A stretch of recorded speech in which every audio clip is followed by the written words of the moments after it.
ఆయనతో ఎందుకు పెట్టుకున్నావు నువ్వు, ఆయన స్థాయి ఏంటో నీకు తెలుసా అంటే, సార్ తప్పు అయిపోయింది సార్, మీరన్నా చెప్పండి సార్, నాళ్ళు కూడా ఏంటి మేడం ఆయన స్థాయి అంటే ఏం స్థాయి? డిపార్ట్మెంట్ అని చెప్పారు మేడం. డిపార్ట్మెంట్ అని చెప్పగానే పోలీసులు అనగానే మనకి ఎలాగన్నా చిన్న భయం పడుతుంది కదా. ఎందుకు పుడుతుంది? తప్పు చేస్తే తప్పు చేయలేదు కాబట్టి వాళ్ళది ఇది అడ్డ గంజాయి కేసులు ఇరికేస్తానని అన్నారని నేను భయపడి నేను అక్కడి నుంచి బయటికి వెళ్ళిపోవడానికి ఇంకా నాకు ఈ కారణం లేక నేను ఆ విధంగా వాళ్ళు చెప్పినట్టు చేయడం జరిగింది మేడం లెటర్ విషయంలోనే.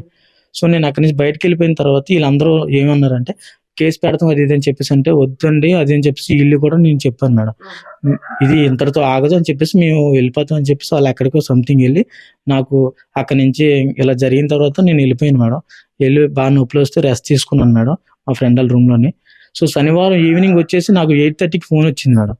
కరెక్ట్గా ఆక్సిజన్ టవర్ సెక్యూరిటీ గార్డ్ అని నాకు ఒక కాల్ వచ్చింది మేడం. అనిల్ అంటే మీరేనా అంటే నేనే సార్ అని చెప్పేసి అంటే ఓకే అని చెప్పేసి కాల్ కట్ చేసిన తర్వాత నెక్స్ట్ పోలీసులు మీడియా వాళ్ళు నెక్స్ట్ ప్రజలు స్విగ్గీ బాయ్స్ ఇంకా something non stop video calls audio calls normal calls ఇంకా నాకు మీకోసం ధర్నా చేస్తున్నారు అండి అంటే నేను ఎవరో ఒకరికి కొంచెం చిన్న చిన్న ఆన్సర్లు ఇచ్చి కాల్ కట్ చేసాను. నిన్న ఒక్కనే అయిపోయి ఉన్నాను మేడం. సో నాకేం చేయాలో అర్థం అవ్వలేదు మేడం. తర్వాత ఏమో ఇలాగా నా కోసం ఎంక్వైరీ చేసి ఇలా మా ఇంటికి పోలీసులు ఇక్కడికి గోల్కొండ మండలం అని చెప్తే ఇక్కడ నుంచి పోలీసులు వచ్చి ఇక్కడ మా అమ్మలు అడిగితే వీళ్ళు కాల్ చేస్తే నేను మాట్లాడాను మేడం. ముందు కేసు ఎందుకులే అనుకున్నారు, కానీ మీకోసం అక్కడ మార్కెట్ లో పనిచేసే వ్యాపారస్తులు మహిళలు మిమ్మల్ని ఒక బిడ్డగా చూసుకొని ఏం జరిగిందో మా మీడియా ముందే చెప్పారు.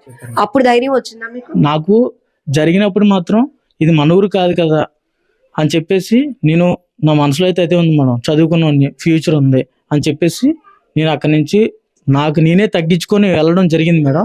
ఎప్పుడైతే వీళ్ళందరూ నాకు సపోర్ట్ ఇచ్చి మాట్లాడారో దాని తర్వాత నాకు గుండె ధైర్యం పెరిగింది మేడం.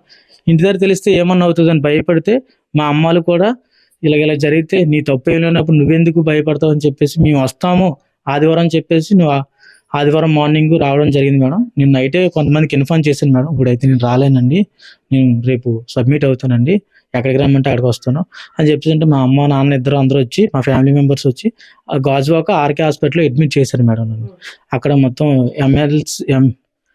ఎమ్మెల్సీ అవన్నీ చేయించి తీసుకొని అక్కడికి నేనే పోలీసులకు కాల్ చేసి సిఐ గారికి ఎంవిపి సిఐ గారికి కాల్ చేసి నేనే ఇన్ఫార్మ్ చేశాను మేడం, ఇక్కడ పలానా గాజువాక ఆర్కే హాస్పిటల్ దగ్గర ఉన్నాను సార్ అంటే సార్ వచ్చి నన్ను ఏం జరిగింది అన్నది ఇప్పుడు మీకు ఏదైతే చెప్పానో అదే చెప్పి అక్కడ నన్ను కొట్టారు తిట్టారు, మీకు ఏం చెప్పానో ఎస్సీ మా లంజ కొడుకు ఎన్ని తిట్టారు అని చెప్పేసి మీకు ఏదైతే చెప్పానో అదే పోలీసు వారికి కూడా నేను చెప్పడం జరిగింది మేడం.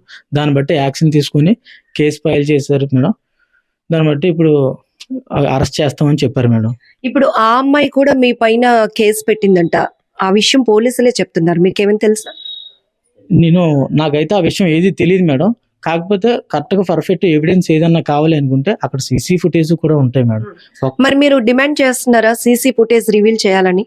ఇప్పుడు డిప్లొమా చదివారు, జాబ్ కి అటెండ్ అవ్వడానికి వెళ్ళారు, ఈ లోపు 2 రోజులు స్విగ్గీలో పనిచేస్తే ఎంతో కొంత ఖర్చులకు వస్తుందనే ఉద్దేశంతో ఫస్ట్ డెలివరీకి ఇవ్వడానికి వెళ్ళిన మీకు ఇంత అవమానం జరిగింది. బట్ ఇప్పుడు మీ పైన కూడా కేసు ఫైల్ అయిందని పోలీసులు చెప్తున్నారు, మీ నుంచి ఏం డిమాండ్ చేస్తున్నారు? నా నుంచి ఏంటంటే మేడం అక్కడ చాలా మంది చూసారు మేడం, వాళ్ళందరూ నాకు support madam first of all. Second ఏంటంటే అప్పటికి ఆ అమ్మాయి నేను ఏదన్నా అన్నాను అది ఇది అని చెప్పేసి అంటే ఒకవేళ ఆ అమ్మాయి నేను ఏదన్నా ఉంటే నేను లిఫ్ట్ దగ్గరికి వెళ్ళిపోయి వెనక్కి రాను మేడం. ఎందుకంటే ఆ అమ్మాయి నేను ఏదన్నా అంటే నన్ను ఏదన్నా అంటారని నేను అటు నుంచి అటే వెళ్ళిపోవాలి మేడం. ఆ అమ్మాయి పిలిచినప్పుడు కూడా నేను మర్యాద వెనక్కి వచ్చాను మేడం. నెక్స్ట్ పాయింట్ ఏంటంటే సీసీ ఫుటేజ్ తీస్తే మొత్తం తెలిసిపోద్ది మేడం ఎవరిది తప్పు ఎవరిది రైట్ అన్నది.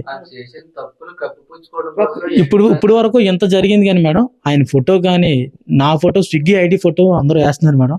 నేను దానికి ఇబ్బంది పడలేదు మేడం, ఎందుకంటే నేను తప్పు చేయలేదు కాబట్టి నేను ధైర్యంగా నించోగలుగుతున్నాను మేడం. ఇప్పుడు సార్ అని పిలవలేనందుకు ఇంత దారుణంగా ఇంత దాష్టికంగా ప్రవర్తించిన ప్రసాద్ 2914 ఫ్లాట్ ఓనర్ మళ్ళొక్కసారి ఆ ఫోటో అందరికి చూపించండి ఐడియా ఛానల్ నుంచి. చూపిస్తుంది. ఇప్పుడు మీ ఆవేదన అర్థమైంది, దెబ్బలు తిన్న నా ఫోటోలు అందరూ చూపిస్తున్నారు కానీ అతని ఫోటో చూపించట్లేదు. మీడియా ముందు కూడా ఎక్కడ ఆయన ఫోటో కానీ ఏది వేయలేదు మేడం. ఆయన ఫోటో ఇది మేడం, ప్రసాద్ గారి ఫోటో ఇది మేడం. సార్ అని పిలిచిన పిల్లలైనందుకు అన్నాన్ని పిలిచినందుకు నన్ను తీవ్రంగా హింసించే ఫోటో ఈయన మేడం.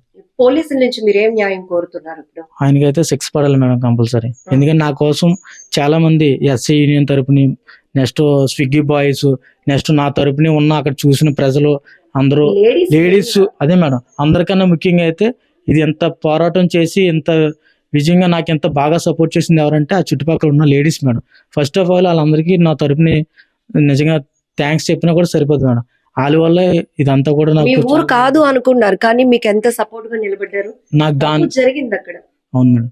ఆ ఒక్క ఉద్దేశంతోనే నేను ఏదైనా చేయగలను, ఇంతమంది నా వెనకాల ఉన్నారు అని చెప్పేసి నేను భయపడలేదు మేడం.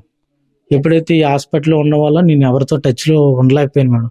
ఇదంతా అయిన తర్వాత పోలీసు వారు ఆ ఎఫ్ఐఆర్ ఇవన్నీ ఫైల్ చేసిన తర్వాత నేను దేనికైనా సరే చెప్పడానికి రెడీ అయ్యాను మేడం. కొన్ని చోట్ల స్విగ్గీ బాయ్స్ అంటే డెలివరీకి ఇవ్వాల్సిన బాయ్స్ కూడా కొంత ఇబ్బందికర సిచ్యువేషన్ క్రియేట్ చేస్తున్నారు, అవి ఉన్నాయి.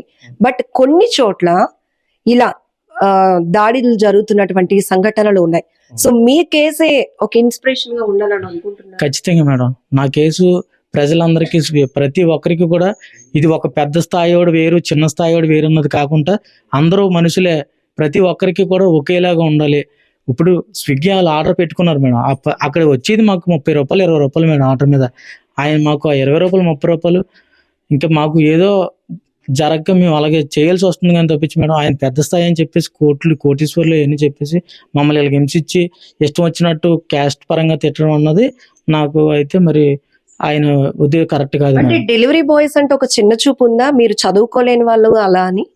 అంటే ఇక్కడ చూపే మేడం డెలివరీ బాయ్స్ మీద మాత్రం ఖచ్చితంగా ప్రతి ఒక్కరు కూడా ఆర్డర్ పెడితే వాళ్ళు ఎక్కడికి కావాలంటే ఏ ఫ్లోర్ అయితే ఆ ఫ్లోర్ మేము కరెంట్ పోయిన సార్ లిఫ్ట్ రన్ అవ్వకపోయినా ఎన్ని ఫ్లోర్ అయినా స్టెప్స్ ఎక్కి పైకి తీసుకెళ్ళాలి మేడం. ఎంత మిగులుతుంది అందులో మాకు ఏం మిగలదు మేడం.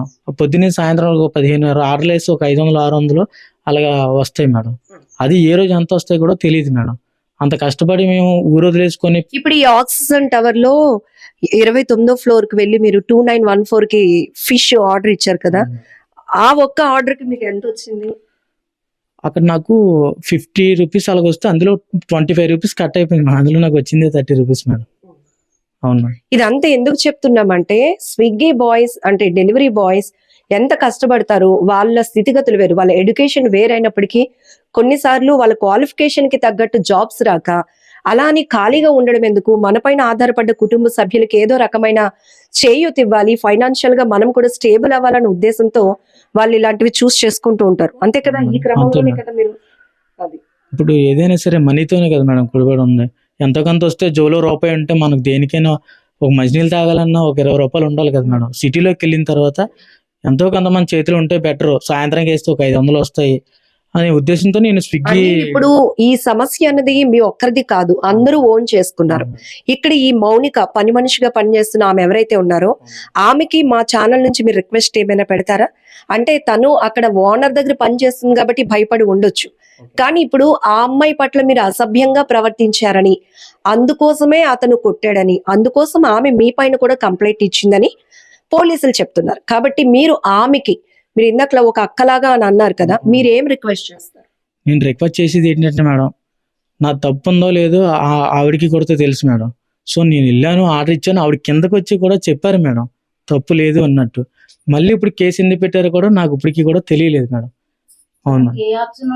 అతనికి నెక్స్ట్ ఇంకోటి ఏంటంటే మేము కంప్లైంట్ ఎప్పుడో రేజ్ చేసాం మేడం. ఎప్పుడైతే ఇది ఇష్యూ జరిగిందో పోలీసులు ఇదంతా చేయడం వల్ల ఆవిడ నిన్న కంప్లైంట్ చేసినట్టు మాకు కొంతమంది ఫోన్ చేసి చెప్పారు మేడం.